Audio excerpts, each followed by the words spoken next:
Hey guys, how you doing today? It's Barb with Gossip Gals. Hope you're all doing good. I have a few gruesome little stories to tell you. So if you're triggered in any way by gruesome, you might not want to stick around. They have to do with airlines and death. So with that being said, I'm just going to go ahead and get into it.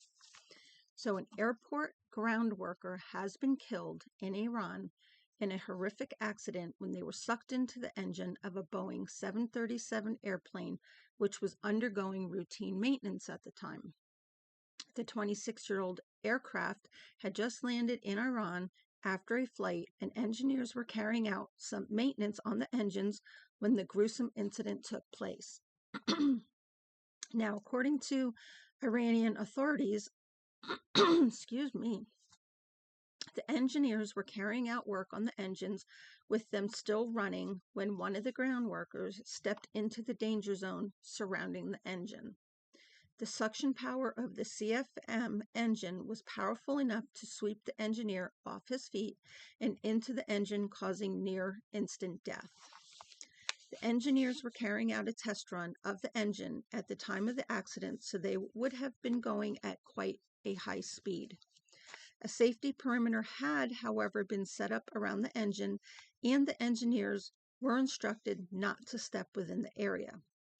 It has been reported that the deceased engineer realized that he had forgotten a tool in the vicinity of the engine and stepped into the danger zone to retrieve the tool when he was sucked in by the fans.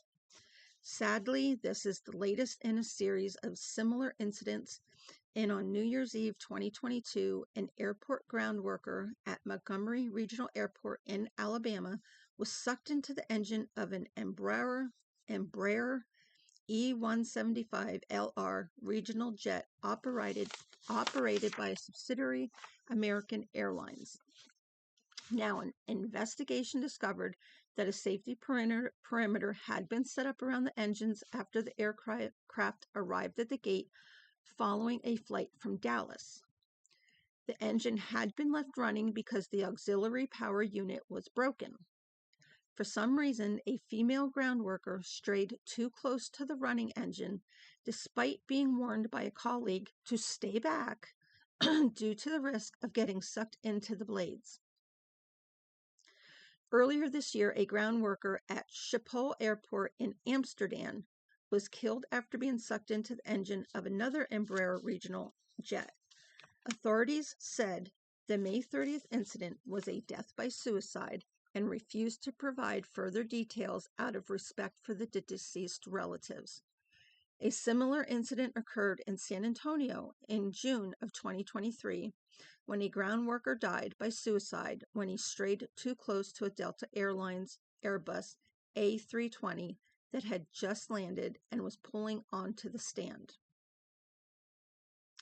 Now, there was an Emiratis flight attendant from Ireland who faces the threat of being imprisoned in a notorious Dubai jail after being charged with attempting to take her own life after she was allegedly brutally beaten and tortured by her South African husband, who police let go.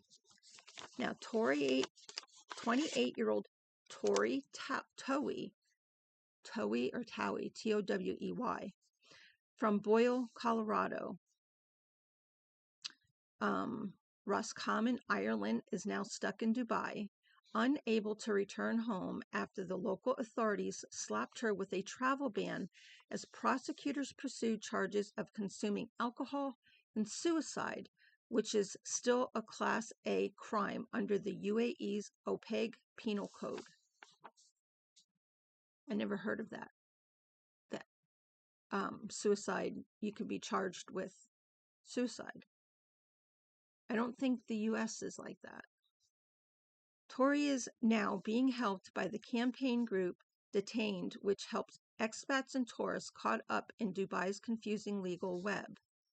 Radha Sterling, the CEO of Detained in Dubai, has called on prosecutors to drop the charges and let Tori return home so that she can be with her family. The Irish flight attendant moved to Dubai in April 2023 when she landed a coveted job with Emiratis and quickly fell in love with a co-worker from South Africa. After a whirlwind romance, the pair got married, but it didn't take long for the relationship to turn sour. Things started to come to head after a night out at McCaffrey's Pub, a popular place for a night out for Emiratis crew, where Tori's husband had to be restrained by security staff after he started to cause havoc. The police were called, but Tori's husband was simply sent home without any further intervention. That was stupid. Tori was ordered to go home with him. Well, why would you do that? Why would you send the person home with the person that is threatening you? Once they got home, it's alleged that Tori's husband started to brutally beat her, kicking and biting her and threatening her with a knife, and repeatedly slamming her arm in a bathroom door in an attempt to break the arm. Sterling says Tori's husband threatened to kill her and tore up both their passports before neighbors came to the rescue and got Tori to a hospital in the back of an ambulance. Tori filed... Oh, the hair keeps going in my mouth.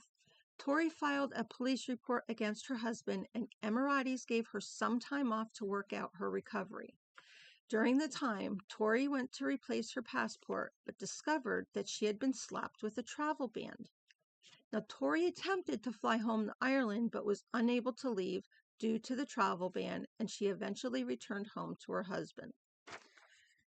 Fearing that he would kill her, Tori ran to the bathroom and attempted to take her own life. The next thing she remembers is waking up in an ambulance. But instead of taking her to a hospital, Tori was transported to the infamous Al Barsha police station, where she was held for several hours. She has since been charged with consuming alcohol and attempted suicide. Her case was due to be heard in July 18th of 2024. I'm not sure what happened there. I couldn't find anything. Tori's experience is nothing short of tragic, and quite frankly, she is lucky to be alive. It's amazing that authorities did not intervene for Tori's protection, given the state her body was in when she was hospitalized the first time. Emiratis Airlines, Irish Embassy in the UAE medical... Hold on, guys.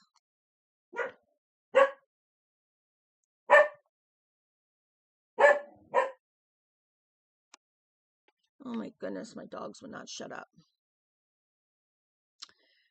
Worse than failing her, authorities in Dubai actually travel banned her and kept her in the country where she was trying to get away from.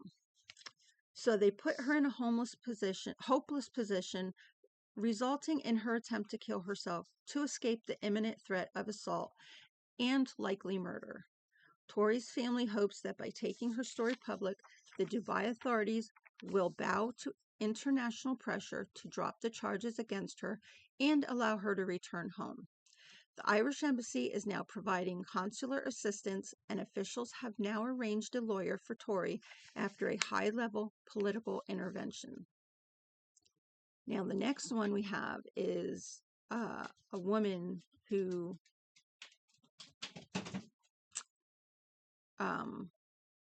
she bites a flight attendant. So, a United Airlines flight was forced to make an emergency diversion to Orlando after a female passenger had to be restrained when she became aggressive and went on the rampage, threatening other passengers, spitting at a seatmate, and biting a flight attendant.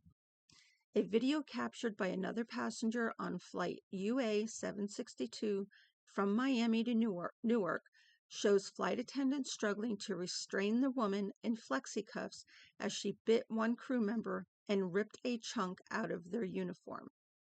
It remains unclear why the woman went into a wild meltdown, but flight attendants had to intervene shortly after departure from Miami when she started to scream, shout, and threaten other passengers on the Boeing 737 MAX. Now, United Airlines says its crew members initially attempted to de-escalate the situation. When their efforts to calm the woman failed, they turned to flexi-cuffs to restrain the woman, while pilots quickly started to divert to Orlando. Now, during the restraint, the woman continued to go on the attack, biting a flight attendant's shoulder and ripping a chunk of uniform off his shoulder. Other passengers came to assist the flight attendants, but the woman continued to make threats and shout at other passengers until the plane safely landed in Orlando and she was led away by local enforcement. The rest of the passengers were then stranded in Orlando for the next 3.5 hours as the crew had to be swapped out for a new set of flight attendants.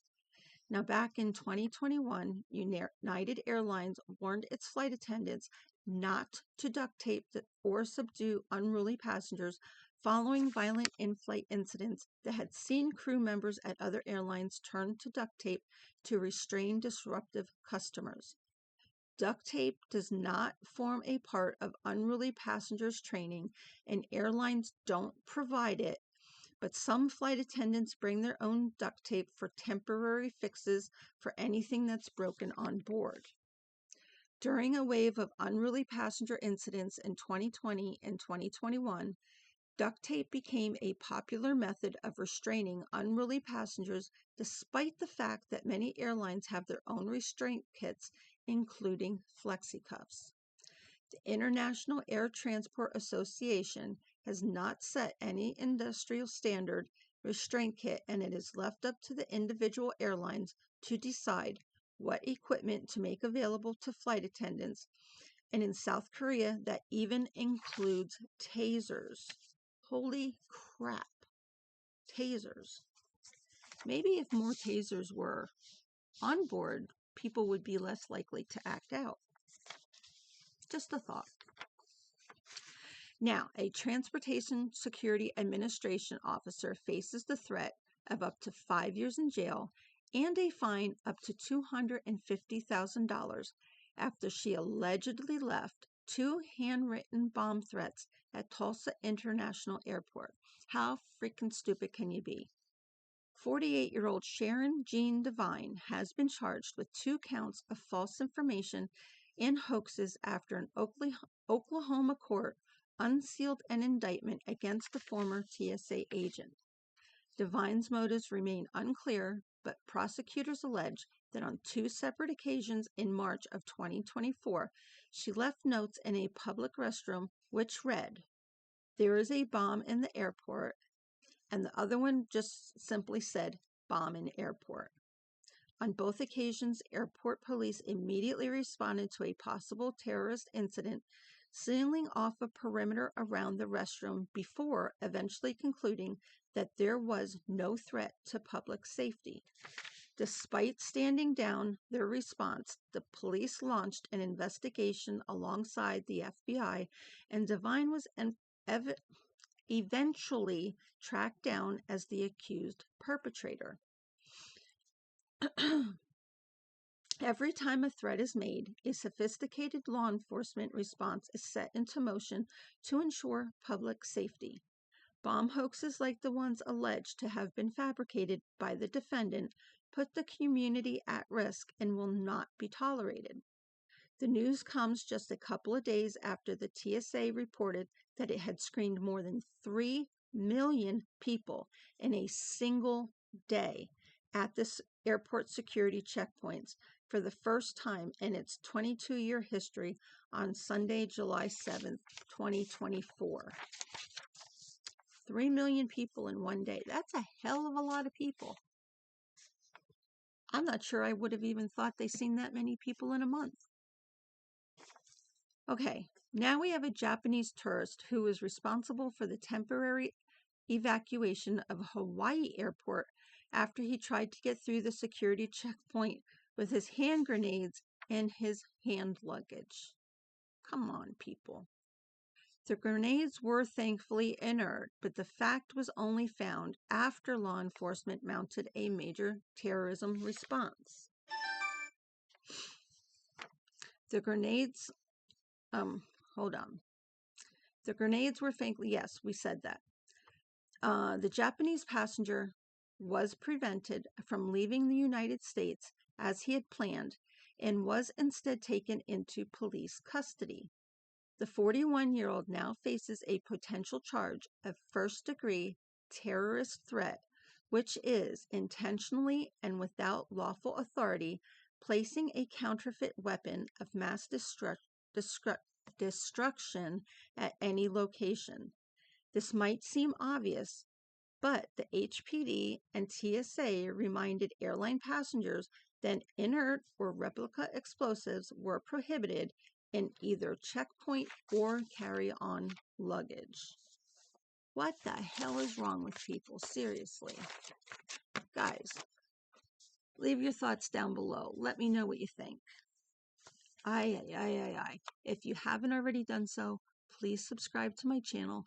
Hit the thumbs up button and the notification bell so you know the next time that I post a video. Until next time, guys, peace.